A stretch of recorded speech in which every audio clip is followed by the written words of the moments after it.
नमस्कार साथियों। अग्निवीरों के जो फर्स्ट बैच को परमानेंट होने में लगभग 15 से 16 महीना बाकी है, यानी अग्निपथ स्कीम देश में लागू हुए लगभग 1 साल कंप्लीट होने वाली है। अभी भी सरकार अग्निवीरों के लिए कुछ नई स्कीमें और नए अपडेट जो लेके आ रही है, उसके अपडेट के बारे में आप सभी को अच्छी तरह से और विस्तार से जानकारी देने वाला हूं। आपने ये भी देखा होगा कि जो YouTube पर खबरें जिस तरह से चलती हैं कि अग्निवीर स्कीम में सरकार की तरफ से काफ़ी बड़े बदलाव कर दिए गए हैं। कौन कौन से बदलाव कर दिए गए हैं, तो आपको इसमें कुछ भी समझ में नहीं आ रहा। मुख्य बदलाव जो थे तो एक अग्निवीर की छुट्टी को लेकर के था।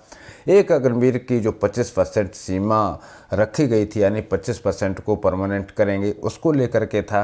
दूसरा जो मुद्दा था उनकी सैलरी से जुड़ा हुआ मुद्दा था।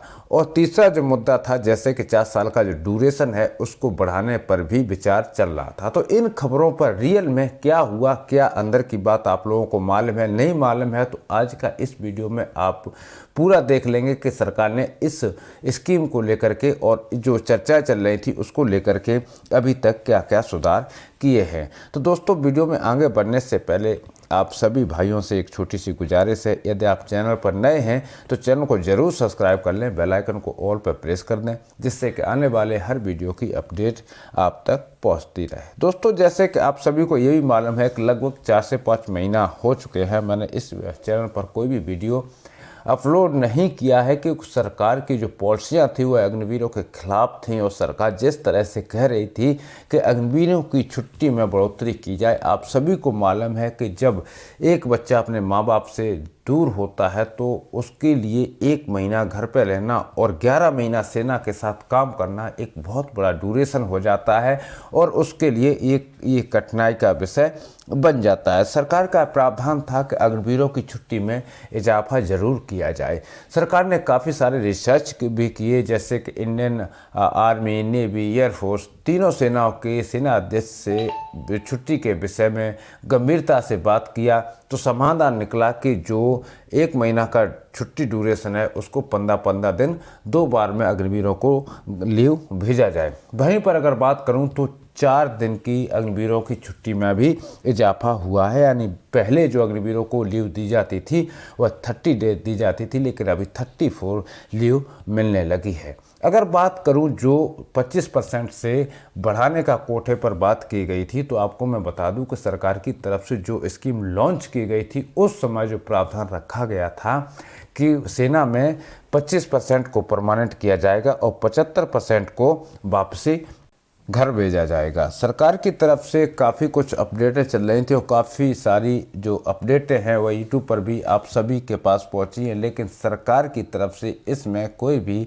फेरबदल नहीं किया गया। जब स्कीम को लॉन्च किया गया था उस समय भी 25% परमानेंट करने का प्रावधान था और आज भी 25% का ही प्रावधान है। दोस्तों, अब इम्पोर्टेंट बात जो है, जैसे कि अग्निवीरों की सैलरी का जो विषय है, तो सैलरी पर भी बीच बीच में समय समय पर चर्चाएं चलती रहती हैं। तो एक सरकार का यही कहना है कि ज़रूरी नहीं है कि सारे अग्निवीर पीस स्टेशन में ही सेवारत हों। कुछ अग्निवीर माउंटेन एरिया में भी हैं, कुछ सीआई इंसर्जेंसी एरिया में है, यानी लगभग आज की समय की अगर बात करूँ तो तकरीबन सभी अग्निवीरों को अलाउंसेस लागू हैं, अलाउंसेस दिए जाते हैं। तो ऐसे में अग्निवीरों की सैलरी में भी साथ के साथ इजाफा हो रहा है। सरकार ने जो पैकेज की बात की थी तो पैकेज को अलावा काफ़ी कुछ सैलरी में इजाफा हो रहा है और अग्निवीरों को उसका फ़ायदा भी मिल रहा है। लेकिन आपकी जानकारी के लिए मैं बता दूं कि जो सैनिक आज भी खुश हैं कि अग्निवीर हम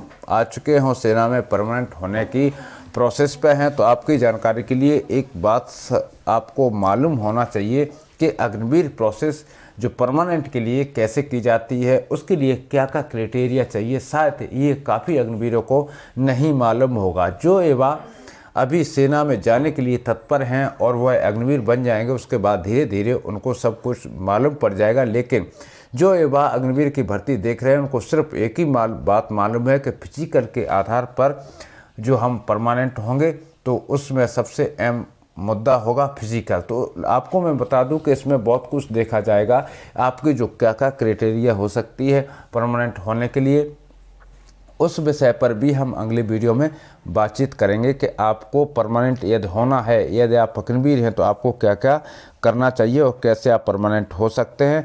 पूरी जानकारी हम अगले वीडियो में आपको देने वाले हैं। इस वीडियो में साथी भाई इतना ही, मिलता हूं अगले वीडियो में। तब तक के लिए सभी भाइयों को जय हिंद, जय भारत।